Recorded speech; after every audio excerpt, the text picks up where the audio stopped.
ಅರೆ ಕಡಿಮೆ ಹಾಕು ಆದ್ರೆ ಅಸಲಿ ಹಾಕು. MDH ಕಾಶ್ಮೀರಿ ಕೆಂಪು ಮೆಣಸಿನ ಪೌಡರ್. ಇದರ ಕೆಂಪು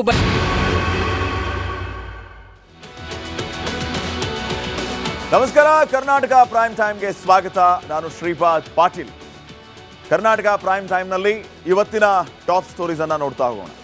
ಟಾಪ್ ಸ್ಟೋರಿ ನಂಬರ್ 1, ಹರಿಬರೆ ರಾಜಕೀಯ. BK ಹರಿಪ್ರಸಾದ್ ಅವರು ಇವತ್ತು ಪರಿಷತ್ನಲ್ಲಿ ನಿನ್ನೆ ಆದಂತಹ ಬೆಳವಣಿಗೆಯ ಬಗ್ಗೆ ಪ್ರಸ್ತಾಪ ಮಾಡಿ ಬಿಜೆಪಿಯ ವಿರುದ್ಧ, RSSನ ವಿರುದ್ಧ ವಾಗ್ದಾಳಿಯನ್ನ ನಡೆಸಿದ್ದಾರೆ. ಇದು ಸಹಜವಾಗಿ ಬಿಜೆಪಿ ನಾಯಕರ ಆಕ್ರೋಶಕ್ಕೆ ಕಾರಣ ಆಯ್ತು. ನಿನ್ನೆ ನಡೆದಂತಹ ಘಟನೆಯ ಬಗ್ಗೆ ಹರಿಪ್ರಸಾದ್ ಹೇಳೋದೇನು, ಅದಕ್ಕೆ ಬಿಜೆಪಿಯವರ ಕೌಂಟರ್ ಏನು ಅನ್ನೋದನ್ನ ಇವತ್ತು ಭಾರಿ ರಂಗೇರಿದ ಚರ್ಚೆ ನಡೀತು. ಎರಡೂ ಕಲಾಪಗಳಲ್ಲಿ ಯಾವ ಮಟ್ಟಿಗೆ ನಾಯಕರುಗಳು ಬೈದಾಡಿಕೊಂಡ್ರು, ಮಾತಾಡಿಕೊಂಡ್ರು, ಹಳೆ ಇತಿಹಾಸವನ್ನ ಕೆದಕಿದ್ರು. ಭಾರಿ ಮಜಾ ಇತ್ತು ಸೆಷನ್ನಲ್ಲಿ. ನೋಡ್ಬೇಕು ನೀವು, ಮಿಸ್ ಮಾಡದೆ ಈ ವಿಚಾರಗಳನ್ನು. ಇದರ ಜೊತೆಗೆ ಪ್ರಧಾನಿ ಮೋದಿ ಅವರು ಕೇರಳದಲ್ಲಿ ಕಮಾಲ್ ಮಾಡೋದಕ್ಕೆ ನಾನಾ ರೀತಿಯ ತಂತ್ರಗಳನ್ನು ರೂಪಿಸ್ತಾ ಇದ್ದಾರೆ. ಪ್ರಧಾನಿ ಮೋದಿಯವರ ಕೇರಳ ಪ್ರವಾಸ, ಕೇರಳ ವಿಧಾನಸಭೆ ಚುನಾವಣೆಯಲ್ಲಿ ಯಾವ ರೀತಿ ಕಮಾಲ್ ಮಾಡಬಹುದು, ಸ್ಥಳೀಯ ಸಂಸ್ಥೆ ಚುನಾವಣೆಗಳಲ್ಲಿ ಯಾವ ರೀತಿ ಬಿಜೆಪಿ ಕಮಾಲ್ ಮಾಡ್ತೋ ಅದೇ ರೀತಿ ವಿಧಾನಸಭೆ ಚುನಾವಣೆಯಲ್ಲಿ ಮಾಡಬಹುದಾ, ಈ ರೀತಿಯ ಲೆಕ್ಕಾಚಾರ ಭರವಸೆಯಲ್ಲಿ ಈಗ ಬಿಜೆಪಿಯ ನಾಯಕರು, ಎಸ್ಪೆಷಲಿ ಪ್ರಧಾನಿ ಮೋದಿ ಅವರು. ಏನಾಗ್ಬೋದು ಅನ್ನೋದನ್ನ ಟಾಪ್ ಸ್ಟೋರಿ ನಂಬರ್ 2 ಅಲ್ಲಿ ನೋಡೋಣ. ಇನ್ನ ಮೂರನೇ ಟಾಪ್ ಸ್ಟೋರಿ, ಅಯೋಧ್ಯೆ ವಿಶ್ವ ದಾಖಲೆಯನ್ನ ಬರಿತಾ ಇದೆ. ಪ್ರತಿ ವಿಚಾರಗಳಲ್ಲಿಯೂ ಕೂಡ ಇಡೀ ವಿಶ್ವದ ಗಮನವನ್ನ ಸೆಳೀತಾ ಇರುವಂಥದ್ದು ಅಯೋಧ್ಯೆಯ ಭವ್ಯ ದಿವ್ಯ ಶ್ರೀರಾಮ ಮಂದಿರ. ಈಗ ಅಲ್ಲಿ ದರ್ಶನಕ್ಕಾಗಿ ಬರ್ತಾ ಇರುವಂತಹ ಭಕ್ತರ ಸಂಖ್ಯೆ, ದೇಣಿಗೆ ಎಲ್ಲವೂ ಕೂಡ ವಿಶ್ವ ದಾಖಲೆ. ಈ ಎಲ್ಲ ವಿಚಾರಗಳ ಬಗ್ಗೆ ನೋಡ್ತಾ ಹೋಗೋಣ. ಅದಕ್ಕಿಂತ ಮುಂಚೆ ಈ ಕ್ಷಣದ ಹೆಡ್ಲೈನ್ಸ್. 1 ನಿಮಿಷವೂ ಇರಲಿಲ್ಲ ರಾಜ್ಯಪಾಲರ ಭಾಷಣ. ಉಭಯ ಸದನಗಳಲ್ಲೂ ಕೈ ಕಮಲ ಪಡೆ ಕದನ. ಜಗಳದಲ್ಲೇ ಅಂತ್ಯವಾಯಿತು ಇಡೀ ದಿನ. ಸದನದಲ್ಲಿ ಅಬಕಾರಿ ಇಲಾಖೆ ಲಂಚದ ಫೈಟ್, ತಿಮ್ಮಾಪುರ ರಾಜೀನಾಮೆಗೆ ವಿಪಕ್ಷಗಳ ಪಟ್ಟು. ನನ್ ತಪ್ಪೇನು ಅಂತ ಎಣ್ಣೆ ಮಂತ್ರಿ ಸಿಟ್ಟು. ರಾಜ್ಯದಲ್ಲಿ ಮನ್ರೇಗಾ ಯೋಜನೆ ಜಟಾಪಟಿ, ನರೇಗಾ ಹೆಸರಲ್ಲಿ ಕೋಟ್ಯಾಂತರ ಲೂಟಿ. ಸಿದ್ದು ಸರ್ಕಾರಕ್ಕೆ ಕೇಂದ್ರ ಕೃಷಿ ಮಂತ್ರಿ ಛಾಟಿ. ದೇವರ ನಾಡಿನಲ್ಲಿ ಆರ್ಭಟಿಸಿದ ಮೋದಿ, ಶಬರಿಮಲೆ ನಿರ್ಲಕ್ಷ್ಯ ಮಾಡಿದ್ದಕ್ಕೆ ಕಿಡಿ. ಕಾಂಗ್ರೆಸ್ ಕಮ್ಯುನಿಸ್ಟರ ವಿರುದ್ಧ ನಮೋ ಸಿಡಿಮಿಡಿ.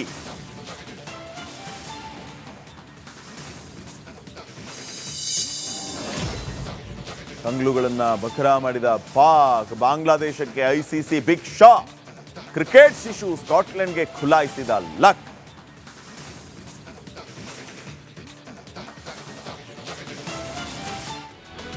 ಕರ್ನಾಟಕ ಪ್ರೈಮ್ ಟೈಮ್ಗೆ ಮತ್ತೊಮ್ಮೆ ಸ್ವಾಗತ. ನಾನು ಶ್ರೀಪಾದ್ ಪಾಟೀಲ್. ಸುದ್ದಿಗಳನ್ನ ಗಮನಿಸ್ತಾ ಹೋಗೋಣ. ಇವತ್ತು ಅಧಿವೇಶನದಲ್ಲಿ ಜೋರು ಸಮರವೇ ನಡೆದೋಯ್ತು. ಆಡಳಿತ ವಿಪಕ್ಷಗಳ ನಾಯಕರು ರಾಜ್ಯಪಾಲರ ಭಾಷಣದ ಬಗ್ಗೆ ಚರ್ಚೆ ಮಾಡಿದರು.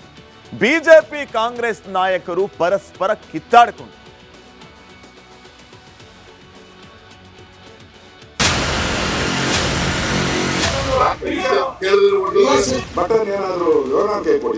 ರಾಜ್ಯಪಾಲರು ಕನ್ನಡ ನಾಡಿನ ಜನರ ಕ್ಷಮೆ ಕೋರಲಿ.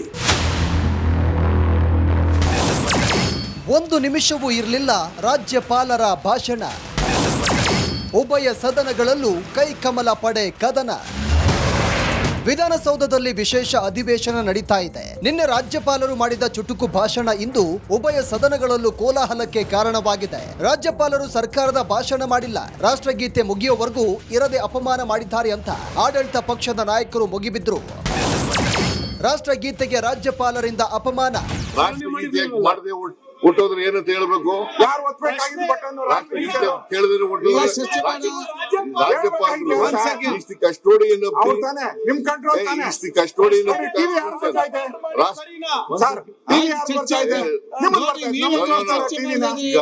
ಪ್ರತಿಪಕ್ಷ ನಾಯಕರು ನೀವು ರಾಷ್ಟ್ರಗೀತೆಯನ್ನು ಚರ್ಚೆ ಮಾಡ್ತಪ್ಪ. ರಾಷ್ಟ್ರಗೀತೆಯನ್ನು ಶುರು ಮಾಡಿದ್ರ? ರಾಷ್ಟ್ರಗೀತೆ ಅವ್ರಿಗೆ ಕೇಳ್ಬೇಕಾಗಿತ್ತು, ಶುರುನೇ ಮಾಡಿರ್ಲಿಲ್ವಲ್ಲ ಇವರು. ರಾಜ್ಯಪಾಲರ ಕ್ಷಮೆಗೆ ಕಾಂಗ್ರೆಸ್ ಪಟ್ಟು. Article 51 of the Constitution says that every one of us abide to respect the national anthem, whether it is governor or a common citizen. Section 51 is violated. The Section 176, 1 is violated. Section 163 is ignored.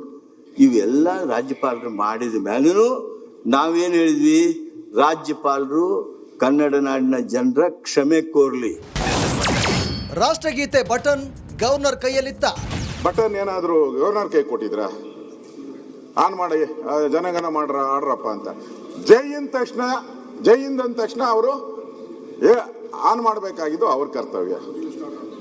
ಗವರ್ನರ್ದು ಏನ್ ಬರ್ತದೆ ಇದ್ರಲ್ಲಿ ಪಾತ್ರ? ಕಾನೂನು ಸಚಿವರ ವಿರುದ್ಧ ಕ್ರಮ ಕೈಗೊಳ್ಳಿ. ಸಂಸದೀಯ ಸಚಿವರು ಅದ್ರ ಜೊತೆಗೆ ಕಿರೀಟ ಇಟ್ಟಂಗೆ, ಸಂಸದೀಯ ಅನ್ನೋದೇ ಒಂದು ಪದವಿ, ಕಾನೂನು ಅನ್ನೋದು ಒಂದು ಕಿರೀಟ ಇದ್ದಂಗೆ. ಮಹಾರಾಜರಿಗೆ ಕಿರೀಟ ಇರ್ತದಲ್ಲ, ಹಂಗೆ ಕಿರೀಟ ನೀವು ಎರಡೂ ಇಟ್ಕೊಂಡು ನೀವು ಗವರ್ನರ್ ಅವರು ಓದ್ಲಿಲ್ಲ ಅಂತ ಹೇಳ್ಬಿಟ್ಟು ನೀವೇ ಗಲಾಟೆ ಮಾಡಿದ್ದೀರಾ. ರೆಕಾರ್ಡ್ ಅಲ್ಲಿ ಇದೆ, ಓಡೋದ್ರು ಅಂತ ಹೇಳ್ತಾ ಇದ್ದಾರೆ ಗವರ್ನರ್ನ.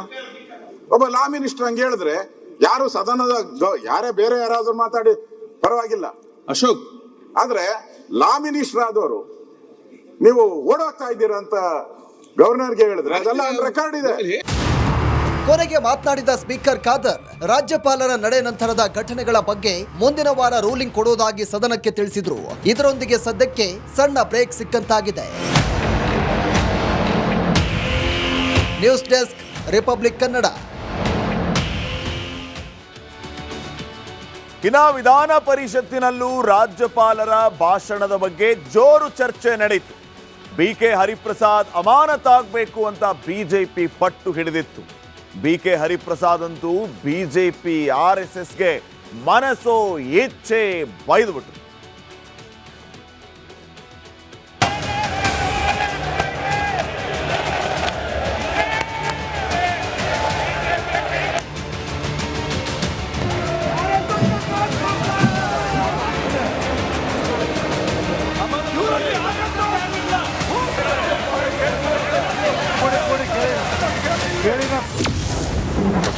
ಬಿಕೆ ಹರಿಪ್ರಸಾದ್ ಅಮಾನತಿಗೆ ಕೇಸರಿ ಸೇನೆ ಪಟ್ಟು.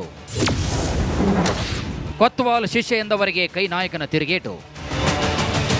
ಭಾಷಣ ಮೊಟಕುಗೊಳಿಸಿ ಹೋಗ್ತಿದ್ದ ರಾಜ್ಯಪಾಲರನ್ನು ಅಡ್ಡಗಟ್ಟಿದ ಬಿಕೆ ಹರಿಪ್ರಸಾದ್ ಅಮಾನತಿಗೆ ಬಿಜೆಪಿ ಒತ್ತಾಯಿಸಿದೆ. ಕೊತ್ವಾಲ್ ಶಿಷ್ಯನ ಗೂಂಡಾಗಿರಿ ಇಲ್ಲಿ ನಡೆಯೋದಿಲ್ಲ ಅಂತ ಬಿಜೆಪಿ ಸದಸ್ಯರು ಕೂಗಿದ್ರು.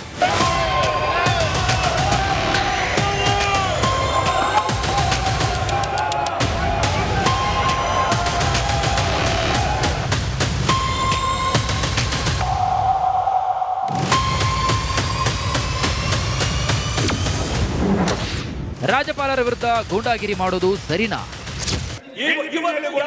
ಗೂಂಡಾಗಿರಿಯನ್ನ ಪ್ರದರ್ಶನ ಮಾಡಿದ್ರು, ಅವರನ್ನ ಸದನದಿಂದ ನೀವು ಈ ಕಾಲಾವಧಿಗೆ ಸಸ್ಪೆಂಡ್ ಮಾಡಬೇಕು.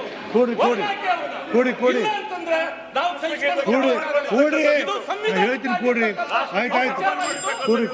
ಗವರ್ನರ್ನ ಅಪಮಾನ ಮಾಡೋದು, ಸಂವಿಧಾನಕ್ಕೆ ಅಪಮಾನ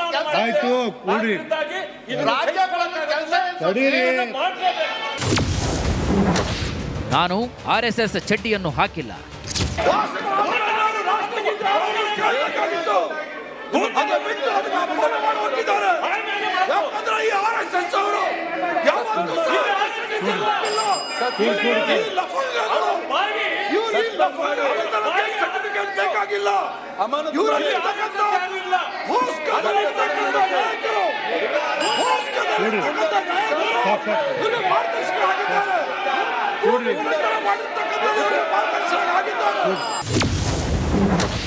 ರಾಜ್ಯಪಾಲರು ಕರ್ನಾಟಕ ಬಿಟ್ಟು ತೊಲಗಲಿ.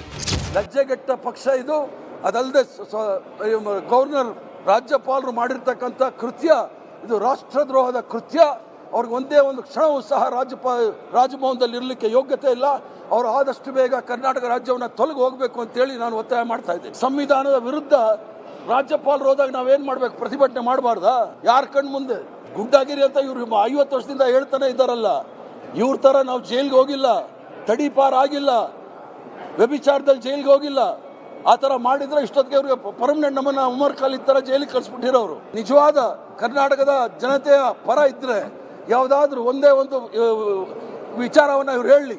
ವಿಧಾನ ಪರಿಷತ್ನಲ್ಲಿ ಆಡಳಿತ ವಿಪಕ್ಷಗಳ ನಡುವೆ ಭಾರೀ ಗದ್ದಲ ಕೋಲಾಹಲವೇ ಸೃಷ್ಟಿಯಾಯಿತು. ಹರಿಪ್ರಸಾದ್ ಎತ್ತಿದ್ದ ಪಾಯಿಂಟ್ ಆಫ್ ಆರ್ಡರ್ ಅನ್ನ ಸಭಾಪತಿ ಬಸವರಾಜ ಹೊರಟ್ಟಿ ತಿರಸ್ಕರಿಸಿದರು. ಜೊತೆಗೆ ಅಧಿವೇಶನವನ್ನ ಮಂಗಳವಾರಕ್ಕೆ ಮುಂದೂಡಿದರು. Bureau report, Republic Kannada. ಪರಿಷತ್ತನ್ನ ಯಾವಾಗಲೂ ಚಿಂತಕರ ಚಾವಡಿ ಅಂತ ಕರೀತಾರೆ. ಆದರೆ ಅಲ್ಲಿ ಈಗ ಆಗ್ತಾ ಇರೋದೇನೋ ಅನ್ನೋಂಥದ್ದೇ ಪ್ರಶ್ನೆ. ಅವ್ರ ಮೇಲೆ ಇವರು ಮುಗಿ ಬೀಳೋದು, ಇವ್ರ ಮೇಲೆ ಅವರು ಮುಗಿ ಬೀಳೋದು, ಯಾರ ಮಾತು ಯಾರು ಕೇಳಲ್ಲ, ಕಡೆಗೆ ಸಭಾಪತಿಗಳು ನಡ್ರಿ ಮನೆಗೆ ಎಲ್ಲರನ್ನು ಅಂತ ಕಳಿಸ್ಬಿಡೋದು. ಜನರ ದುಡ್ಡು, ಶಾಸಕರ ಜಾತ್ರೆ.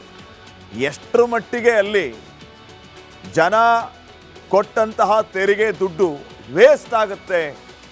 ಆಯ್ತು, ಅಧಿವೇಶನ ಕರಿತೀರಿ, ಅರ್ಥಪೂರ್ಣವಾದಂತಹ ಚರ್ಚೆಗಳನ್ನು ಮಾಡಿ, ಜನರಿಗೆ ಅನುಕೂಲ ಆಗುವಂತಹ ಕಾಯ್ದೆಗಳನ್ನು ತಗೊಂಡ್ಬಂದು ಅಭಿವೃದ್ಧಿಯ ಬಗ್ಗೆ ಚರ್ಚೆಯನ್ನು ಮಾಡಿ ಅನುದಾನಗಳನ್ನು ಬಿಡುಗಡೆ ಮಾಡುವಂಥ ಕೆಲಸ ಆಗಬೇಕು. ಆದರೆ ಎಲ್ಲರೂ ಪ್ರತಿಷ್ಠೆ ಇಟ್ಕೊಂಡೇ ಒಡೆದಾಡೋದು. ನಮ್ಮ ನಾಯಕರಿಗೆ ಅವರು ಮಾತಾಡಿದ್ರು ಅಂತ ಇವರೆಲ್ಲ ಎದ್ದು ಬಿಡೋದು, ಈ ಕಡೆ ಇರುವಂಥ ನಾಯಕರು ನಮ್ಮ ವಿಪಕ್ಷಕ್ಕೆ ಇವರೆಲ್ಲ ಮಾತಾಡಿದ್ರು ಅಂತ ಇವರು ಕೂಗಾಡು. ಇದೇ ಆಗ್ತಾ ಇದೆ ಹೊರತಾಗಿ ಅರ್ಥಪೂರ್ಣವಾದ ಚರ್ಚೆಗಳಾಗ್ತಾ ಇಲ್ಲ. ಅಭಿವೃದ್ಧಿಯ ಬಗ್ಗೆ ಚರ್ಚೆ ಶೂನ್ಯ. ಎಷ್ಟೆಷ್ಟು ಖರ್ಚಾಗುತ್ತೆ ಅಂತ ಹೇಳ್ತಾ ಹೋಗ್ತೀವಿ ವೀಕ್ಷಕರೇ.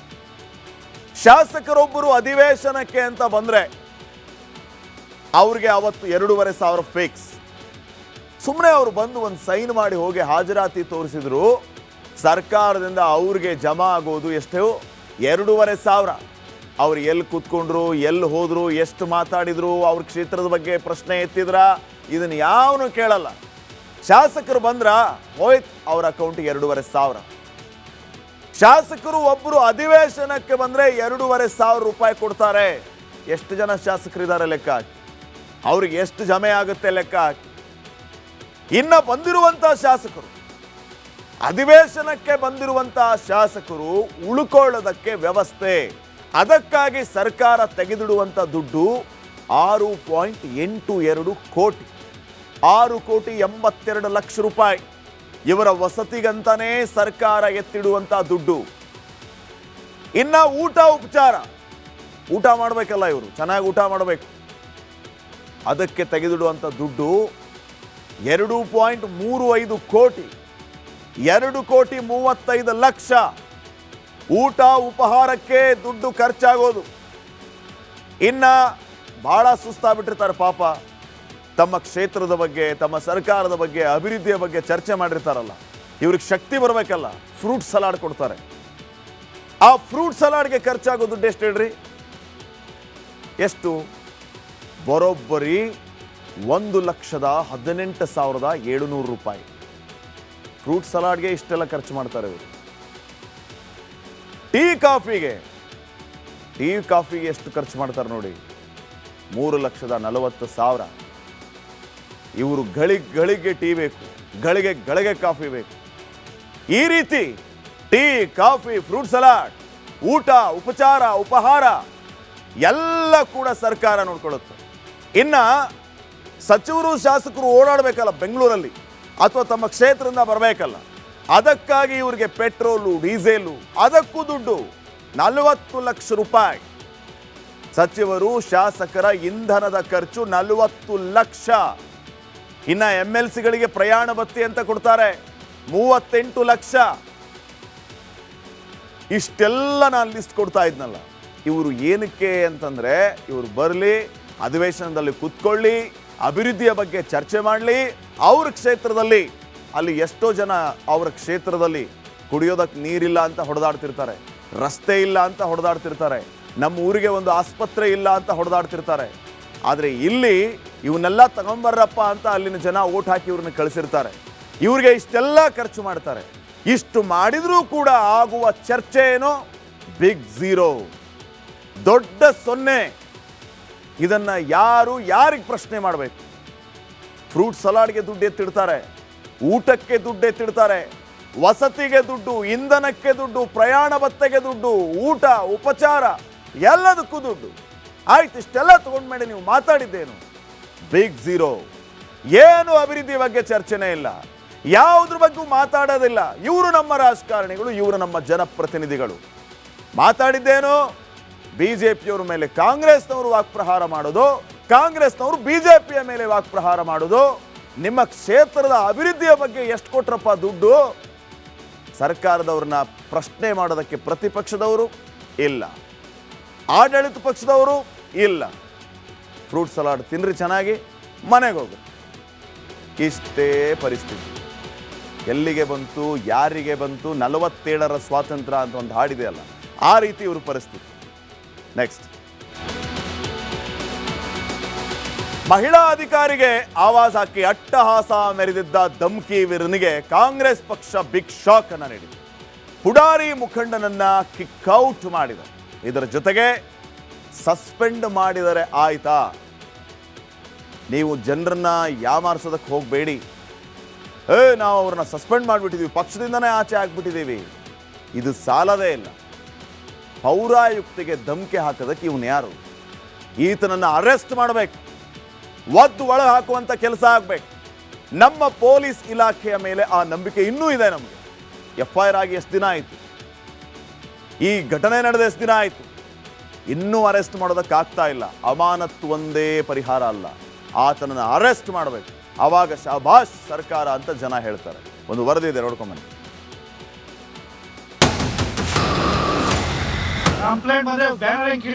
ಅಂತ ಅಧಿಕಾರಿಗಳ ಗೌರವ ಉಳಿಸ್ತಕ್ಕಂತ ಕೆಲಸವನ್ನ ಇವತ್ತು ನಾವು ಮಾಡುವಂತ ಪ್ರಯತ್ನ ಮಾಡಿದ್ವಿ. ಒಳ್ಳೆ ಕಾರ್ಯಕರ್ತ ಅಲ್ಲ, ಇದು ಅಕ್ಷಮ್ಯ ಅಪರಾಧ. ಪಕ್ಷದಿಂದ ಅಮಾನತನ್ನ ಮಾಡಲಾಗಿದೆ. ಶಿಡ್ಲಘಟ್ಟ ಪೌರಾಯುಕ್ತಿಗೆ ಕಾಂಗ್ರೆಸ್ ಮುಖಂಡ ರಾಜೀವ್ ಗೌಡ ನಿಂದಿಸಿದ್ದ ಪ್ರಕರಣದ ರಾಜ್ಯದಾದ್ಯಂತ ತೀವ್ರ ಆಕ್ರೋಶಕ್ಕೆ ಕಾರಣವಾಗಿತ್ತು. ಕಾಂಗ್ರೆಸ್ ಪಕ್ಷಕ್ಕೆ ಭಾರಿ ದೊಡ್ಡ ಡ್ಯಾಮೇಜ್ ಮಾಡಿತ್ತು. ಇದೀಗ ಕೊನೆಗೂ ಎಚ್ಚೆತ್ತ ಕಾಂಗ್ರೆಸ್ ಪಕ್ಷ ರಾಜೀವ್ ಗೌಡನನ್ನ ಪಕ್ಷದಿಂದ ಹೊರಹಾಕಿದೆ. ಕಾಂಗ್ರೆಸ್ನಿಂದ ರಾಜೀವ್ ಗೌಡ ಅಮಾನತು. ರಿಪಬ್ಲಿಕ್ ಕನ್ನಡ ನಿರಂತರ ವರದಿಯ ಇಂಪ್ಯಾಕ್ಟ್. ಧಮ್ಕಿ ವೀರ ರಾಜೀವ್ ಗೌಡನಿಂದಾದ ಮುಖಭಂಗದಿಂದ ತಪ್ಪಿಸಿಕೊಳ್ಳುವುದಕ್ಕೆ ಕೊನೆಗೂ ರಾಜ್ಯ ಕಾಂಗ್ರೆಸ್ ಪಕ್ಷದಿಂದ ಅಮಾನತ್ತು ಮಾಡಿ ಆದೇಶ ಹೊರಡಿಸಿದೆ. ರಾಜೀವ್ ಗೌಡ ವಿರುದ್ಧ ರಿಪಬ್ಲಿಕ್ ಕನ್ನಡ ಘಟನೆ ನಡೆದ ದಿನದಿಂದಲೂ ನಿರಂತರ ಸುದ್ದಿ ಪ್ರಸಾರ ಮಾಡಿತ್ತು. ರಾಜೀವ್ ಗೌಡ ಕರಾಳ ಮುಖ ಬಯಲು ಮಾಡಿತ್ತು. ಇದೀಗ ರಿಪಬ್ಲಿಕ್ ಕನ್ನಡ ನಿರಂತರ ವರದಿ ಬಳಿಕ ಕೆಪಿಸಿಸಿ ರಾಜೀವ್ ಗೌಡನನ್ನ ಕಿಕ್ಔಟ್ ಮಾಡಿದೆ.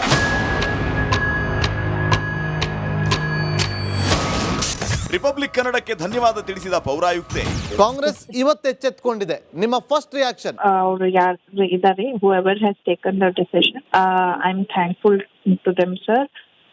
ಅವರು ನಮ್ಗಳಿಗೆ ಅಧಿಕಾರಿಗಳಿಗೆ ಈ ತರ ಒಂದು supportive, they have also come forward to support all the the women section mainly. He had to the entire government officer section who had to undergo all such different stages. We are very thankful to them, sir. Rajeev Gowda ಬಂಧನಕ್ಕೆ ಸಿದ್ಧತೆ ಮಾಡುತ್ತಿದ್ದಾರೆ. Notice ಅನ್ನ ಜಾರಿ ಮಾಡಿತ್ತು. ಅವರು ಅದಕ್ಕೆ ಉತ್ತರ ಕೊಡದೇ ಇದ್ದ ಕಾರಣದಿಂದ ಈಗ ಅವರನ್ನ ಪಕ್ಷದಿಂದ ಅಮಾನತನ್ನ ಮಾಡಲಾಗಿದೆ.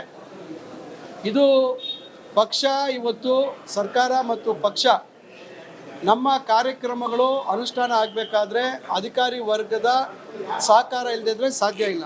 ಅಂತ ಅಧಿಕಾರಿಗಳ ಒಂದು ಗೌರವ ಉಳಿಸ್ತಕ್ಕಂಥ ಕೆಲಸವನ್ನ ಇವತ್ತು ನಾವು ಮಾಡುವಂತ ಪ್ರಯತ್ನ ಮಾಡಿದ್ದೀವಿ. ರಾಜೀವ್ ಗೌಡ ಕಿಕ್ಔಟ್ ಆಯಿತು, ಬಂಧನ ಯಾವಾಗ? ಮಹಿಳಾ ಅಧಿಕಾರಿ ನಿಂದಕನಿಗೆ ಯಾರ ಶ್ರೀರಕ್ಷೆ? ಮಹಿಳಾ ಅಧಿಕಾರಿಗೆ ಫೋನ್ ಮಾಡಿ ಬೆದರಿಕೆ ಹಾಕಿ ಪೌರುಷ ತೋರಿಸಿದ್ದ ಧಮ್ಕಿ ವೀರ ರಾಜೀವ್ ಗೌಡ ಈಗ ಬಿಲಾ ಸೇರಿದ್ದಾನೆ. ಶಿಡ್ಲಘಟ್ಟದಲ್ಲಿ ತಾನು ಆಡಿದ್ದೇ ಆಟ ಅಂತ ಆಟಾಟೋಪ ಮೆರಿತಾ ಇದ್ದ ಕಾಂಗ್ರೆಸ್ ಮುಖಂಡ ಅಡಗಿ ಕೂತಿದ್ದಾನೆ. ಧಮ್ಕಿ ಹಾಕಿ 11 ದಿನಗಳೇ ಕಳೆದು ಹೋಗಿದೆ. ರಾಜೀವ್ ಗೌಡನ ವಿರುದ್ಧ FIR ದಾಖಲಾಗಿ 9 ದಿನಾನೇ ಕಳೆದಿದೆ. ಇಷ್ಟಾದ್ರೂ ಪರಾರಿ ವೀರನ ಬಂಧನ ಮಾತ್ರ ಆಗಿಲ್ಲ. ಹಾಗಾದ್ರೆ ಮಹಿಳಾ ಅಧಿಕಾರಿ ನಿಂದಕನಿಗೆ ಯಾರು ರಕ್ಷಣೆ ನೀಡುತ್ತಿದ್ದಾರೆ? ಇವನ ಹಿಂದೆ ಯಾರಿದ್ದಾರೆ ಅನ್ನೋ ಪ್ರಶ್ನೆಯೂ ಎದ್ದಿದೆ. ರಾಜೀವ್ ಒಳ್ಳೆ ಕಾರ್ಯಕರ್ತ ಅಲ್ಲ, ಕೆಟ್ಟ ಕಾರ್ಯಕರ್ತ. ಒಳ್ಳೆ ಕಾರ್ಯಕರ್ತ ಅಲ್ಲ, ಅವ್ನು ಸರಿಯಾಗಿ ಅವ್ನ ಬ್ಯಾಕ್ ಗ್ರೌಂಡ್ ಸರಿ ಇಲ್ಲ ಅಂತ ಎಲ್ಲ ಊರಿಗೆ ಗೊತ್ತಾಗಿದೆ. ಮುನಿಯಪ್ಪ ಅವರು ಯಾವ ದೃಷ್ಟಿಯಿಂದ ಹೇಳಿದ್ರು ಗೊತ್ತಿಲ್ಲ, ಅವ್ರಿಗೆ ಕೇಳಿ ಸ್ವಾಮಿ.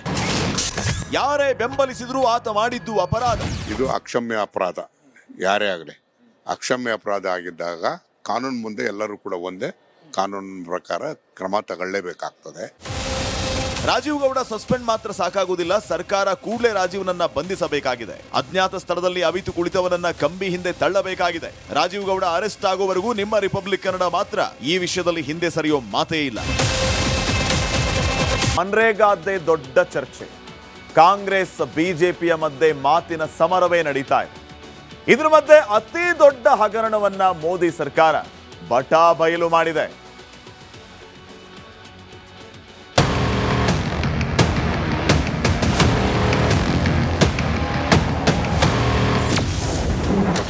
ಮನರೇಗಾ ಹೆಸರಲ್ಲಿ ರಾಜ್ಯದಲ್ಲಿ ಕೋಟ್ಯಾಂತರ ಲೂಟಿ.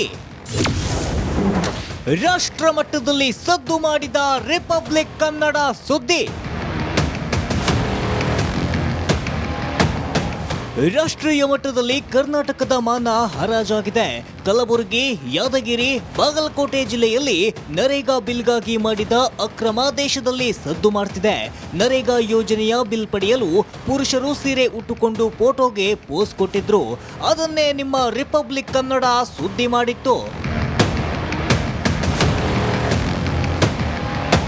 ಹಿಂದಿನ ವರ್ಷಗಳಲ್ಲಿ, ಅದರಲ್ಲೂ ಕಾಂಗ್ರೆಸ್ ನೇತೃತ್ವದ ಸರ್ಕಾರಗಳ ಅವಧಿಯಲ್ಲಿ ಮನ್ರೇಗಾದಲ್ಲಿ ವ್ಯಾಪಕ ಅಕ್ರಮ ನಡೆದಿದ್ದಂತೆ ಅದಕ್ಕೆ ಕಡಿವಾಣ ಹಾಕಲೆಂದೇ ಯೋಜನೆಯನ್ನ ಬದಲಾಯಿಸಲಾಗಿದೆ ಎಂದು ಮೋದಿ ಸರ್ಕಾರ ಹೇಳಿದೆ.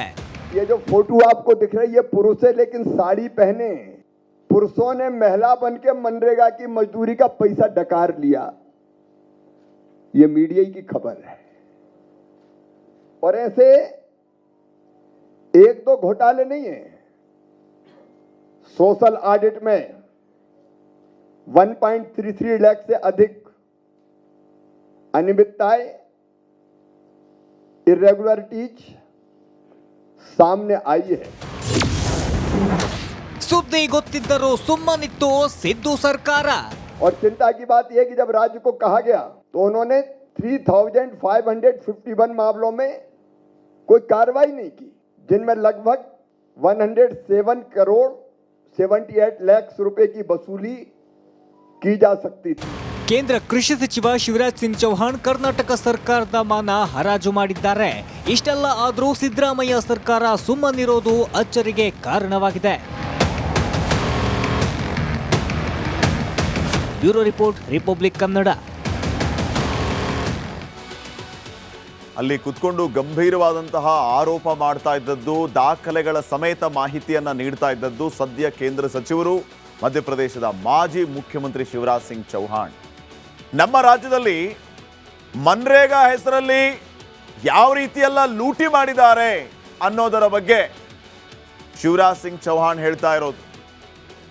ಮನ್ರೇಗಾ ಹೆಸರಲ್ಲಿ ಕರ್ನಾಟಕದಲ್ಲಿ ಕೋಟ್ಯಾಂತರ ರೂಪಾಯಿ ಲೂಟಿ ಮಾಡಿದಾರಂತೆ. ಕಾಂಗ್ರೆಸ್ ಸರ್ಕಾರದ ವಿರುದ್ಧ ಕೇಂದ್ರ ಮಾಡ್ತಾ ಇರುವಂತಹ ಗಂಭೀರವಾದ ಆರೋಪ ಇದು.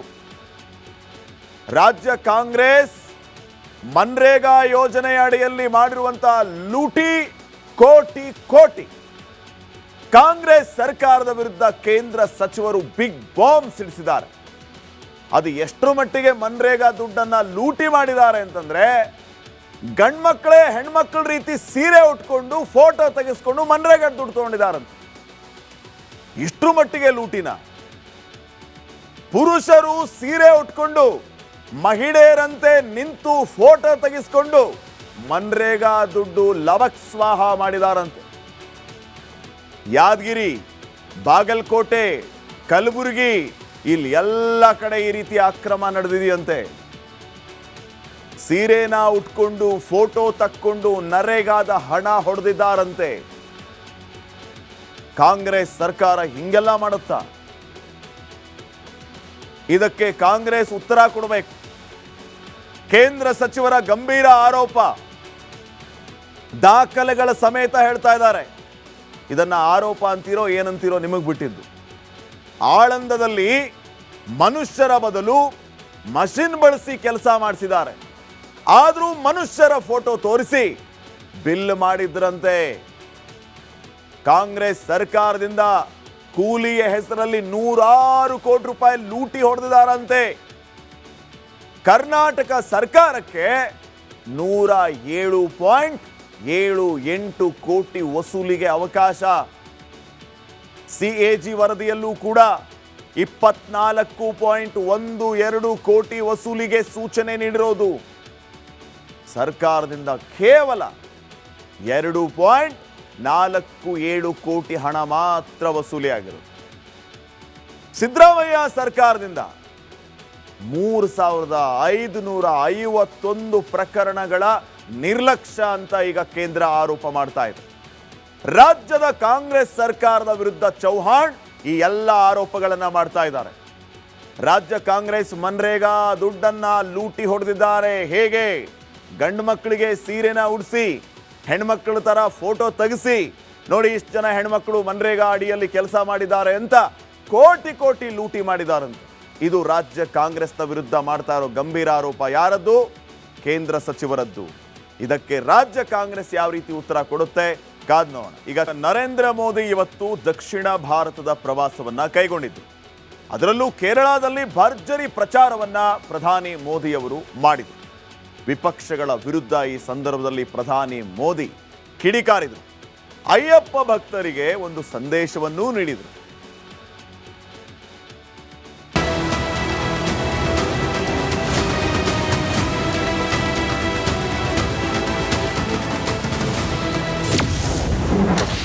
ದೇವರ ನಾಡಿನಲ್ಲಿ ಆರ್ಭಟಿಸಿದ ನರೇಂದ್ರ ಮೋದಿ, ಶಬರಿಮಲೆ ನಿರ್ಲಕ್ಷ್ಯ ಮಾಡಿದ್ದಕ್ಕೆ ನಮೋ ಕಿಡಿ. ಕೇಸರಿ ಸೇನೆಗೆ ಕೈಗೆಟುಕದ ನಕ್ಷತ್ರವಾಗಿರೋ ಕೇರಳವನ್ನ ಹೇಗಾದ್ರೂ ಮಾಡಿ ಕೈವಶ ಮಾಡಿಕೊಳ್ಳಲೇಬೇಕು ಅಂತ ಮೋದಿ ತಂತ್ರ ಹೆಣಿತಿದ್ದಾರೆ. ದೇವರ ನಾಡಿಗೆ ಇವತ್ತು ಪ್ರಧಾನಿ ಮೋದಿ ಎಂಟ್ರಿ ಕೊಟ್ಟಿದ್ರು. ತಿರುವನಂತಪುರದಲ್ಲಿ ರ್ಯಾಲಿ ಮಾಡಿ ಸಮಾವೇಶ ನಡೆಸಿದ್ರು. 3 ಅಮೃತ್ ಭಾರತ್ ಎಕ್ಸ್ಪ್ರೆಸ್ ಮಾರ್ಗಗಳು ಸೇರಿದಂತೆ 4 ಹೊಸ ರೈಲು ಸೇವೆಗಳಿಗೆ ಹಸಿರು ನಿಶಾನೆ ತೋರಿಸಿದ್ರು.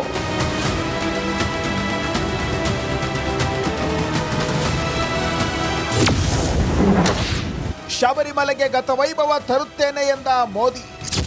अब यहां गोल्ड के चोरी होने की खबरें आ रही है. मंदिर में से, भगवान के पास से गोल्ड की चोरी, सोने की चोरी.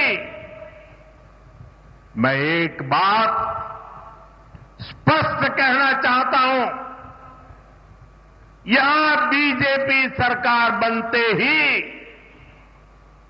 आरोपों की पूरी जांच होगी और दोषियों की जगह जेल में होगी. ಕಾಂಗ್ರೆಸ್ ಈಗ ಮುಸ್ಲಿಂ ಲೀಗ್ ಕಮ್ಯುನಿಸ್ಟ್ ಆಗಿದೆ. कांग्रेस के पास विकास का कोई एजेंडा नहीं है. कांग्रेस आज माओवादियों से ज्यादा कम्युनिस्ट और मुस्लिम लीग से भी ज्यादा कम्युनल हो गई है. इसलिए देश में आज कांग्रेस को एमएमसी यानी मुस्लिम लीगी माओवादी कांग्रेस कहा जा रहा है. एलडीएफ और यूडीएफ, इन दोनों के झंडे अलग है, सिंबल अलग है, लेकिन इनकी पॉलिटिक्स, इनका एजेंडा एक ही है. झंडा अलग है, एजेंडा एक है. Full corruption, zero accountability. ಕೇರಳದ ಬಳಿಕ ಪ್ರಧಾನಿ ಮೋದಿ ತಮಿಳುನಾಡಿಗೂ ಹೋಗಿದ್ರು. ಡಿಎಂಕೆ ಕಾಂಗ್ರೆಸ್ ವಿರುದ್ಧ ಕಿಡಿಕಾರಿದ್ರು. News desk, Republic Kannada.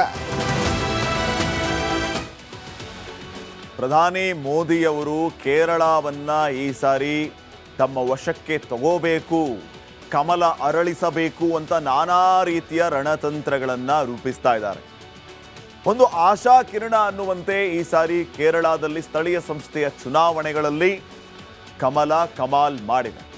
ಅದು ವಿಧಾನಸೌಧ ಚುನಾವಣೆಯಲ್ಲಿಯೂ ಕೂಡ ರಿಪೀಟ್ ಆಗುತ್ತಾ ಅನ್ನುವಂಥ ಒಂದು ಆಶಾಭಾವ. ಕೇರಳ ಕೈವಶಕ್ಕಾಗಿ ರಣತಂತ್ರವನ್ನ ಹೆಣೆದಿದ್ದಾರೆ ಪ್ರಧಾನಿ ನರೇಂದ್ರ ಮೋದಿ ಅವರು. 2026ರಲ್ಲಿ ಕೇರಳ ವಿಧಾನಸಭೆಗೆ ಎಲೆಕ್ಷನ್ ನಡೆಯುತ್ತೆ. ಇದುವರೆಗೆ ಕೇರಳದಲ್ಲಿ ಕೇಸರಿ ಸೇನೆ ಸರ್ಕಾರವನ್ನ ರಚನೆ ಮಾಡಿಲ್ಲ. ಅಲ್ಲಿ LDF ಇಲ್ಲ UDF ಇಲ್ಲ LDF ಅನ್ನುವಂಥ ಪರಿಸ್ಥಿತಿ ಇದೆ. ದಕ್ಷಿಣದಲ್ಲಿ ಕೇವಲ ಕರ್ನಾಟಕದಲ್ಲಿ ಸರ್ಕಾರವನ್ನ ರಚನೆ ಮಾಡಿದ್ದು ಬಿಜೆಪಿ. ಸದ್ಯ ಆಂಧ್ರ ಪ್ರದೇಶದಲ್ಲಿ NDA ದೋಸ್ತಿ ಸರ್ಕಾರ ಇದೆ. ಕೇರಳದಲ್ಲಿ ಬಿಜೆಪಿಯ ಒಬ್ಬನೇ ಒಬ್ಬ ಶಾಸಕನೂ ಕೂಡ ಇಲ್ಲ. 2026ರ ವಿಧಾನಸಭೆ ಚುನಾವಣೆಯಲ್ಲಿ ಇದನ್ನು ಸುಳ್ಳು ಮಾಡಬೇಕು ಅನ್ನುವಂಥದ್ದು ಮೋದಿ ಅವರ ಇರಾದೆ. ಅಂದ್ರೆ ಈ ಬಾರಿಯೂ ಕೂಡ UDF LDF ಮಧ್ಯೆ ಅಲ್ಲಿ ಫೈಟ್ ಜೋರಾಗಿದೆ. ಸತತ 2 ಬಾರಿ ಸರ್ಕಾರ ರಚನೆ ಮಾಡಿರುವಂಥದ್ದು LDF, left democratic front. Pinarayi ಸರ್ಕಾರಕ್ಕೆ ಆಡಳಿತ ವಿರೋಧಿ ಅಲೆಯ ಭಯ ಈಗ ಸದ್ಯ ಕಾಡ್ತಾ ಇದೆ. ಈ ಬಾರಿ ಕೇರಳದಲ್ಲಿ ಕೈಪಡೆ ನೇತೃತ್ವದ UDFನ ಅಲೆ ಸ್ವಲ್ಪ ಜೋರಾಗಿ ಬೀಸ್ತಾ ಇದೆ. ಯುನೈಟೆಡ್ ಡೆಮೊಕ್ರೆಟಿಕ್ ಫ್ರಂಟ್ನ ಅಲೆ. ಸ್ಥಳೀಯ ಸಂಸ್ಥೆ ಚುನಾವಣೆಯಲ್ಲಿ ಇಷ್ಟೆಲ್ಲ ಗೊಂದಲ ಗಲಾಟೆಗಳು UDFನ ಅಲೆಯ ಮಧ್ಯೆ ಸ್ಥಳೀಯ ಸಂಸ್ಥೆ ಚುನಾವಣೆಯಲ್ಲಿ ಕಮಾಲ್ ಮಾಡಿದ್ದು ಕಮಲ. ಅದೇ ಸಾಧನೆ ಪುನರಾವರ್ತನೆ ಮಾಡೋದಕ್ಕೆ BJP ಈಗ ಪಕ್ಕಾ ಪ್ಲಾನ್ ಅನ್ನ ಮಾಡ್ತಾ ಇದೆ. ಸ್ಥಳೀಯ ಸಂಸ್ಥೆ ಚುನಾವಣೆಗಳಲ್ಲಿ BJP ಕಮಾಲ್ ಮಾಡಿದೆ ಅಂತಂದ್ರೆ 100% ವಿಧಾನಸಭೆ ಚುನಾವಣೆಯಲ್ಲೂ ಕಮಾಲ್ ಮಾಡುತ್ತೆ ಕಮಲ ಅನ್ನುವಂಥ ಲೆಕ್ಕಾಚಾರ BJP ನಾಯಕರದ್ದು. 2026ರಲ್ಲಿ ಸಾಧ್ಯವಾದಷ್ಟು ಹೆಚ್ಚು ಸ್ಥಾನಗಳನ್ನು ಗೆಲ್ಲೋದಕ್ಕೆ ಈ ರೀತಿಯ ಸ್ಟ್ರಾಟಜಿಯನ್ನ ಈಗ ಕಮಲ ಪಡೆ ಮಾಡ್ತಾ ಇದೆ. ರಾಜೀವ್ ಚಂದ್ರಶೇಖರ್ಗೆ BJP ರಾಜ್ಯಾಧ್ಯಕ್ಷ ಸ್ಥಾನವನ್ನ ನೀಡುವ ಮೂಲಕ ಸ್ಥಳೀಯ ಮಟ್ಟದಲ್ಲಿ ಭರ್ಜರಿ ಕೆಲಸ ಮಾಡ್ತಾ ಇರುವಂಥದ್ದು ಇದೇ ಮಾಜಿ ಮಂತ್ರಿ. ಈ ಕಡೆ ಶಶಿ ತರೂರ್ಗೂ ಕೂಡ ಗಾಳ ಹಾಕ್ತಾ ಇದ್ದಾರೆ ಪ್ರಧಾನಿ ಮೋದಿ ಅವರು. ಅಲ್ಲಿಗೆ ಶಶಿ ತರೂರ್, ರಾಜೀವ್ ಚಂದ್ರಶೇಖರ್ ಇವರೆಲ್ಲರನ್ನ ಒಟ್ಟುಗೂಡಿಸಿ ಕೇರಳದಲ್ಲಿ ಕಮಲದ ಸಾಧನೆಯನ್ನ ತೋರಿಸುವ ಕೆಲಸ ಪ್ರಧಾನಿ ಮೋದಿ ಆ್ಯಂಡ್ ಟೀಮಿಂದ ಆಗುತ್ತಾ? ಕೇರಳದ ಜನ ಕಮಲಕ್ಕೆ ಜೈ ಅಂತಾರ? ಇದು ಸದ್ಯಕ್ಕಿನ ಕುತೂಹಲಕಾರಿ ಪ್ರಶ್ನೆ ಆಗಿದೆ. ನೋಡೋಣ ಏನಾಗುತ್ತೆ ಅಂತ. ನೆಕ್ಸ್ಟ್, ಅಮೆರಿಕ ಪದೇ ಪದೇ ಭಾರತದ ಮೇಲೆ ಸುಂಕ ಹಾಕ್ತಾನೆ ಇದೆ. ಆದರೆ ಇದು ನವ ಭಾರತ. ಯಾವ ದೊಡ್ಡಣ್ಣನಿಗೂ ಭಾರತ ಬೆದರೋದಿಲ್ಲ. ಇದೀಗ ಟ್ರಂಪ್ಗೆ ಶಾಕ್ ಕೊಡೋದಕ್ಕೆ ಮೋದಿ ಹೊಸ ತಂತ್ರವನ್ನ ಹೂಡಿದ.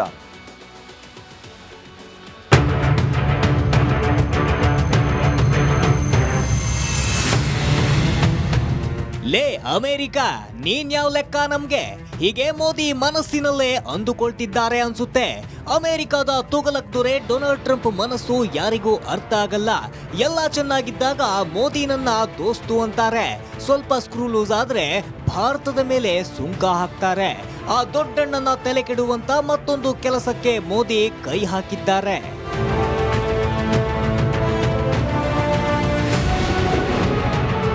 ಡೊನಾಲ್ಡ್ ಟ್ರಂಪ್ ಸುಂಕ ಸಮರಕ್ಕೆ ತಿರುಗೇಟು.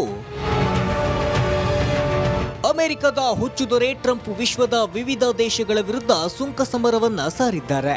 ಟ್ರಂಪ್ ಹುಚ್ಚು ಬಿಡಿಸಲು ಮೋದಿ ಮುಂದಾಗಿದ್ದಾರೆ. ಯುರೋಪಿಯನ್ ಒಕ್ಕೂಟವು ಭಾರತದೊಂದಿಗೆ ಮುಕ್ತ ವ್ಯಾಪಾರ ಒಪ್ಪಂದವನ್ನ ಅಂತಿಮಗೊಳಿಸುವ ಹಂತಕ್ಕೆ ತಲುಪಿದೆ. ಯುರೋಪಿಯನ್ ಯೂನಿಯನ್ ಅಂದ್ರೆ ಸಾಮಾನ್ಯದ್ದಲ್ಲ. ಅದು ಜಾಗತಿಕ GDPಯ ಸುಮಾರು 1/4 ಭಾಗದಷ್ಟು ಪಾಲನ್ನ ಹೊಂದಿದೆ. ಅಂತ ದೇಶದ ಜೊತೆ ನಡೆಯೋ ಈ ಡೀಲ್ ಎಲ್ಲ ಒಪ್ಪಂದಗಳ ತಾಯಿ ಎಂದು EU ಅಧ್ಯಕ್ಷೆ ಉರ್ಸುಲಾ ವಾನ್ ಡೆರ್ ಲೇಯನ್ ಬಣ್ಣಿಸಿದ್ದಾರೆ. And right after Davos, the next weekend, I will travel to India. There's still work to do, but we are on the cusp of a historic trade agreement. Indeed, some call it the mother of all deals. ಗಣತಂತ್ರ ದಿನಕ್ಕೆ ಬರ್ತಿದ್ದಾರೆ Ursula von. Modi ಸರ್ಕಾರ ಪ್ರತಿ ಗಣರಾಜ್ಯೋತ್ಸವದಂದು ವಿದೇಶಿ ಗಣ್ಯರನ್ನ ಕರೆಸುತ್ತೆ. ಈ ಬಾರಿ Bharat Europe ಒಕ್ಕೂಟದ ನಡುವಿನ ಸಂಬಂಧಗಳು ವಿಸ್ತರಿಸುತ್ತಿರುವ ಹಿನ್ನೆಲೆಯಲ್ಲಿ ಯುರೋಪಿಯನ್ ಕೌನ್ಸಿಲ್ ಅಧ್ಯಕ್ಷ ಆಂಟೋನಿಯೋ ಲೂಯಿಸ್ ಸ್ಯಾಂಟೋಸ್ ಡಕೋಸ್ಟಾ ಮತ್ತು ಉರ್ಸುಲಾ ವಾನ್ ಡೆರ್ ಲೇಯನ್ರನ್ನ ಆಹ್ವಾನಿಸಿದ್ದಾರೆ. ಇಬ್ಬರು ನಾಯಕರು ಜನವರಿ 25ರಿಂದ 3 ದಿನಗಳ ಭಾರತ ಭೇಟಿಯನ್ನ ಕೈಗೊಳ್ಳಲಿದ್ದಾರೆ. ಅದೇ ಸಂದರ್ಭದಲ್ಲಿ ದೊಡ್ಡ ಡೀಲ್ಗೆ ಸಹಿ ಹಾಕ್ತಾರೆ. News desk, Republic Kannada. ನೋಡಿ, ಯುರೋಪ್ ಯೂನಿಯನ್ ಜೊತೆಗೆ ಅಂದುಕೊಂಡಂತೆ ಎಲ್ಲ ಒಪ್ಪಂದಗಳು ಆಗ್ಬಿಟ್ರೆ ಈ ದೊಡ್ಡಣ್ಣನ ಕತೆ ಅಷ್ಟೇ. ಹಿಂಗಾಗಿಯೇ ಈಗ ಟ್ರಂಪ್ಗೆ ಒಂದು ರೀತಿ ಆತಂಕ ಶುರುವಾಗ್ಬಿಟ್ಟಿದೆ. ಯುರೋಪ್ ಒಕ್ಕೂಟಗಳ ಜೊತೆಗೆ ಭಾರತ ಒಪ್ಪಂದ ಮಾಡಿಕೊಂಡ್ರೆ ಭಾರತಕ್ಕೆ ದೊಡ್ಡ ಲಾಭ. ಸೊ ಸದ್ಯ ನರೇಂದ್ರ ಮೋದಿ ಅವರ ಈ ರೀತಿಯ ಚದುರಂಗದಾಟಕ್ಕೆ ಇಡೀ ಜಗತ್ತೇ ಬೆರಗಾಗಿ ಹೋಗಿದೆ. ಇಡೀ ಜಗತ್ತನ್ನ ಕಾಡಲು ನಿಂತಿರುವಂಥದ್ದು ಡೊನಾಲ್ಡ್ ಟ್ರಂಪ್.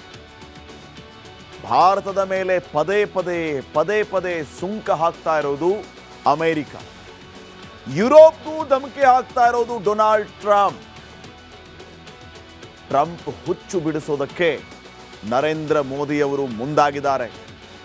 ಯಾವ ರೀತಿ ಅಂತಂದ್ರೆ ಸಂಪೂರ್ಣ ಯುರೋಪ್ ಒಕ್ಕೂಟದ ಜೊತೆಗೇನೆ ಒಪ್ಪಂದ ಮಾಡ್ಕೊಂಡ್ಬಿಡೋದು.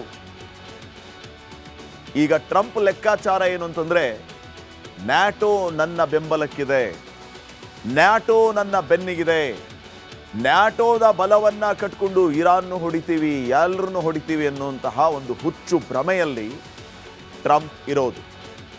ಆದರೆ ಆ ನ್ಯಾಟೋದ ದೇಶಗಳ ಜೊತೆಗೆ ಪ್ರಧಾನಿ ಮೋದಿಯವರು ಒಪ್ಪಂದ ಮಾಡಿಕೊಳ್ಳುವ ಮೂಲಕ ಟ್ರಂಪ್ಗೇನೆ ದೊಡ್ಡ ಹೊಡೆತ ಕೊಡೋದಕ್ಕೆ ಹೋಗ್ತಾ ಇದ್ದಾರೆ.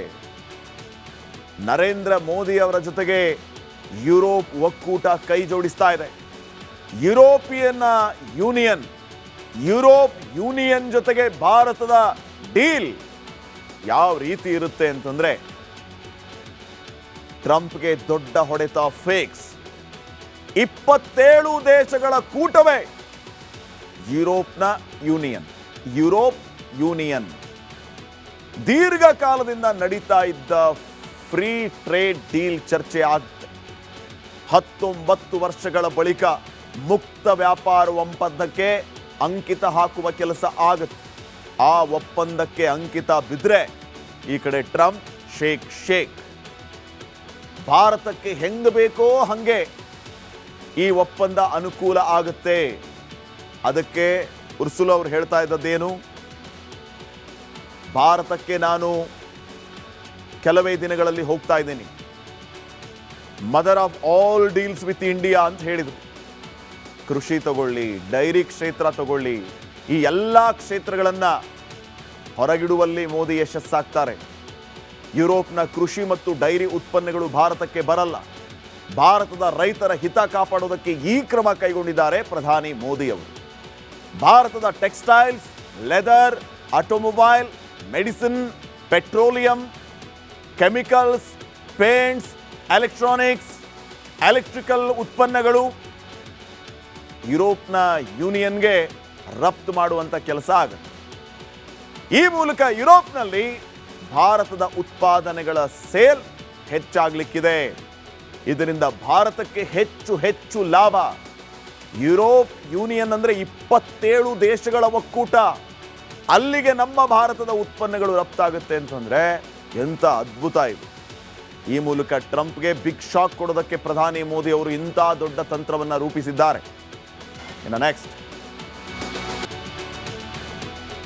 ಈ ಟ್ರಂಪ್ನ ಹುಚ್ಚತನ ಯಾವ ರೀತಿ ಎಷ್ಟರ ಮಟ್ಟಿಗೆ ಇದೆ ಅಂತಂದ್ರೆ, ನಮ್ಮ ಜೊತೆಗೆ ಡೀಲ್ ಮಾಡ್ಕೊಳ್ಳಿಲ್ಲ ಅಂತಂದ್ರೆ ಯುದ್ಧ ಅನ್ನೋ ಅಷ್ಟರ ಮಟ್ಟಿಗೆ.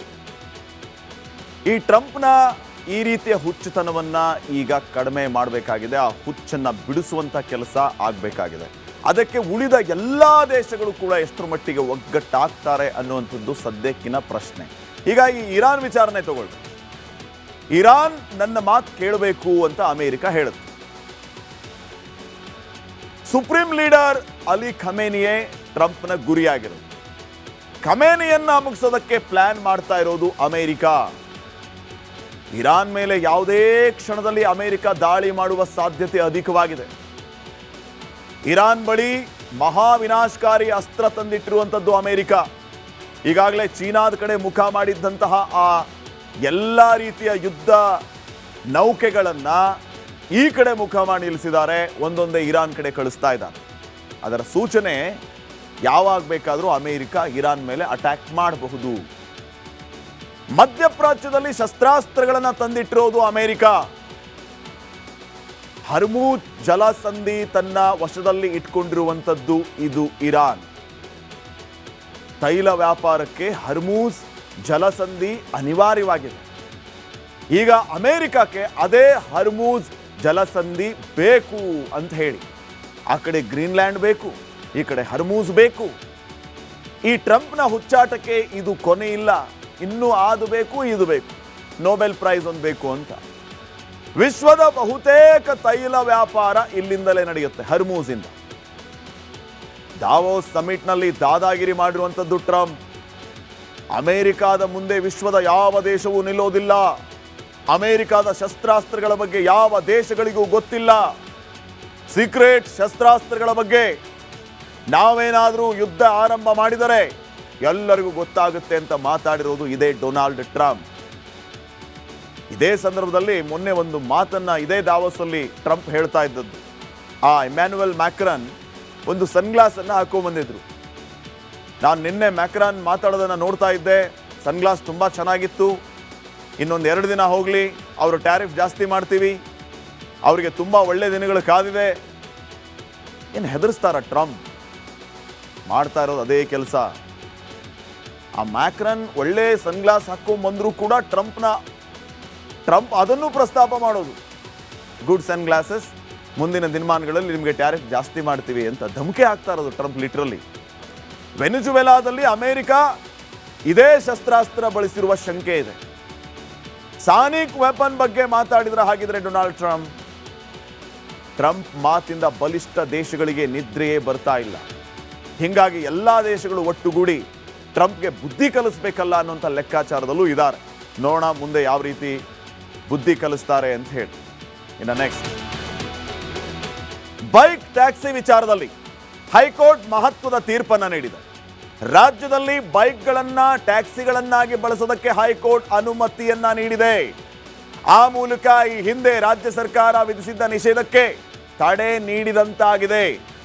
ಈ ಹಿಂದೆ ಬೈಕ್ ಟ್ಯಾಕ್ಸಿಗಳನ್ನ ನಿಷೇಧ ಮಾಡಿದ್ದ ರಾಜ್ಯ ಸರ್ಕಾರದ ಕ್ರಮವನ್ನ ಎತ್ತಿ ಹಿಡಿದಿದ್ದ ಏಕಸದಸ್ಯ ನ್ಯಾಯಪೀಠದ ಆದೇಶವನ್ನ ಹೈಕೋರ್ಟ್ ಈಗ ರದ್ದುಗೊಳಿಸಿದೆ.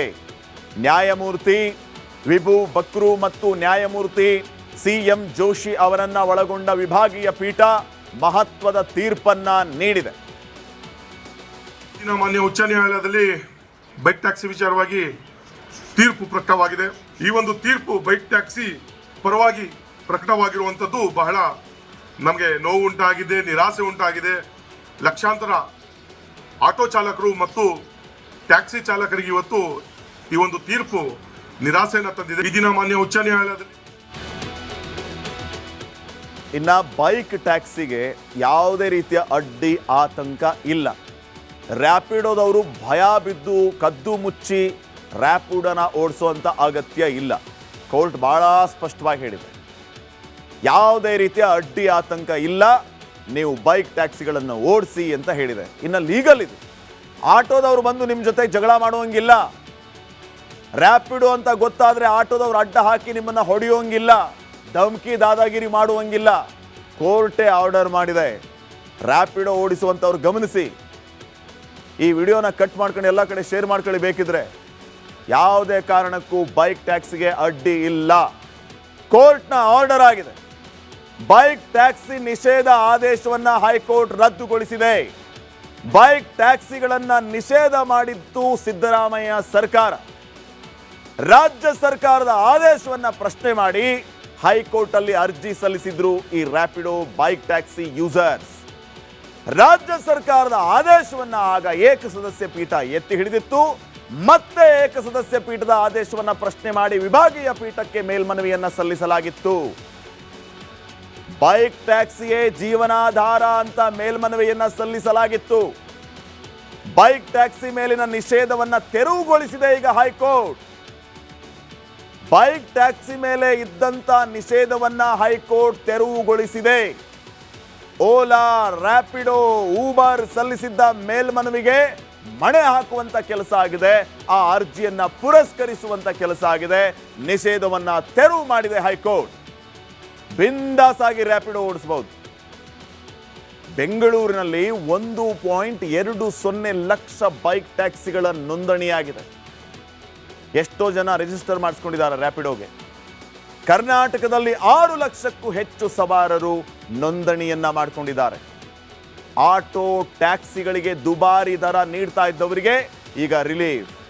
ಬಿಂದಾಸ್ ಆಗಿ ರ್ಯಾಪಿಡೋ ಬುಕ್ ಮಾಡ್ಕೊಳ್ಳಿ. ನಿಮ್ಮ ಮನೆಗೆ ಹೋಗಿ, ಮಾರ್ಕೆಟ್ಗೆ ಹೋಗಿ, ಮಾಲ್ಗೆ ಹೋಗಿ, ಎಲ್ಲಿ ಬೇಕಾದರೂ ಹೋಗಿ, ಯಾರು ನಿಮ್ಮನ್ನು ತಡೆಯೋಂಗಿಲ್ಲ. ರ್ಯಾಪಿಡೋದವರು ಬಿಂದಾಸ್ ಆಗಿ ಕೆಲಸ ಮಾಡಿ. ಅಯೋಧ್ಯೆಯ ರಾಮ ಮಂದಿರವನ್ನ ಜಾಗತಿಕ ಅದ್ಭುತ ಅಂತ ಕರೆಯಲಾಗ್ತಾ ಇದೆ. ಪ್ರಭು ಶ್ರೀರಾಮನ ದರ್ಶನಕ್ಕಾಗಿ ಕೋಟಿ ಕೋಟಿ ಭಕ್ತರು ಅಯೋಧ್ಯೆಗೆ ಬರ್ತಾ ಇದ್ದಾರೆ. ಇದರಿಂದ ಉದ್ಯೋಗ ಸೃಷ್ಟಿಯಾಗ್ತಾ ಇದೆ, ಹಣದ ಹರಿವು ಹೆಚ್ಚಾಗ್ತಾ ಇದೆ. ಉತ್ತರ ಪ್ರದೇಶದ ಯೋಗಿ ಆದಿತ್ಯನಾಥ್ ಸರ್ಕಾರದ ಬೊಕ್ಕಸ ತುಂಬ್ತಾ ಇದೆ. 2025ರಲ್ಲಿ 50 ಕೋಟಿಗೂ ಹೆಚ್ಚು ಪ್ರವಾಸಿಗರು ದೇಗುಲಕ್ಕೆ ಭೇಟಿ ನೀಡಿದ್ದಾರೆ. ಇದರಿಂದ ಉತ್ತರ ಪ್ರದೇಶದ ಪ್ರವಾಸೋದ್ಯಮಕ್ಕೆ ಉತ್ತೇಜನ ಸಿಕ್ಕಿದೆ.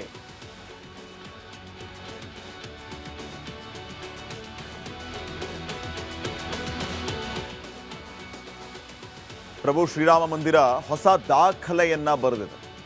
ಭವ್ಯ ದಿವ್ಯ ಮಂದಿರ ಹೊಸ ದಾಖಲೆಗೆ ಸಾಕ್ಷಿಯಾಗಿದೆ. ವಿಶ್ವದಲ್ಲೇ ಹೆಚ್ಚು ಭಕ್ತರು ಭೇಟಿ ನೀಡುವ ದೇಗುಲ ಅಯೋಧ್ಯ ಪ್ರಭು ಶ್ರೀರಾಮ ಮಂದಿರ. 2025ರಲ್ಲಿ 50 ಕೋಟಿಗೂ ಹೆಚ್ಚು ಪ್ರವಾಸಿಗರು ಮತ್ತು ಭಕ್ತರು ಭೇಟಿಯನ್ನ ನೀಡಿದ್ದಾರೆ. 50 ಕೋಟಿಗೂ ಹೆಚ್ಚು.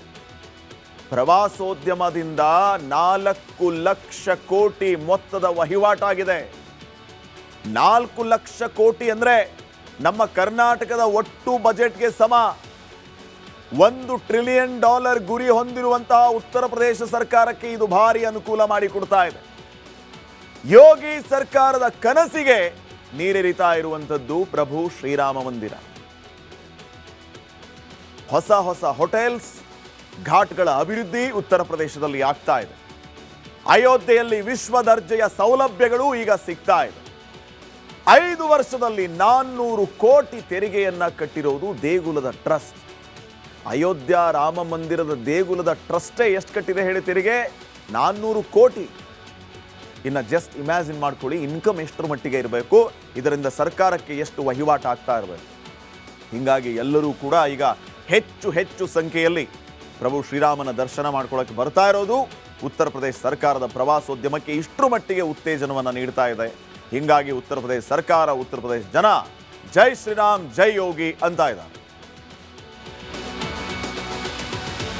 ಇದಾಗಿತ್ತು ಇವತ್ತಿನ ಕರ್ನಾಟಕ ಪ್ರೈಮ್ ಟೈಮ್. ನೋಡ್ತಾ ಇರಿ ರಿಪಬ್ಲಿಕ್ ಕನ್ನಡ, ಇದು ನಿಮ್ಮ ಧ್ವನಿ. ನಮಸ್ಕಾರ. ಗಂಟು ಕಟ್ಟಿಕೋ ಲವಂಗ, ಹಸಿರು ಏಲಕ್ಕಿಯಿಂದ ತುಂಬಿದ MDH D+ ಮಸಾಲೆ.